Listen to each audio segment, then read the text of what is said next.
Warriors nagpapalakas ngayong season.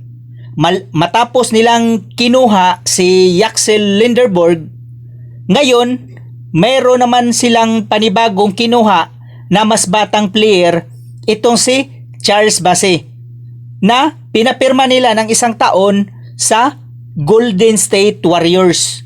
Hindi sila nagpapahuli sa pag-build up ng mga bagong players ngayon para sa next season. So bakit ba ginawa ng Warriors na i-sign itong mga batang players? Una, dahil si Steph ay meron na din siyang edad at hindi na niya kayang makipagsabayan dito sa mga batang player. Kaya ngayon tinatapatan na ng Warriors ang mga batang players sa iba-ibang mga team. Kaya ang ginawa ngayon ng Warriors, kinuha nila yung mga batang player na nag-a-average din ng 25 to 30 points per game.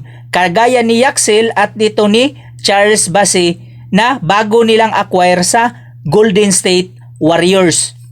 So itong mga bata na to, maaasahan to hindi lang sa shooting area, kung hindi pati din sa depensa. Ito si Charles Bassey, history din ito sa liga, sa WNBA, na mayroon din talagang depensa ito si Bassey. Kaya ngayon na napunta siya sa Warriors, malaking tulong kung sakaling matrade itong si Draymond Green. So dalawa sila ni Jimmy Butler na magiging defender dito sa Golden State Warriors.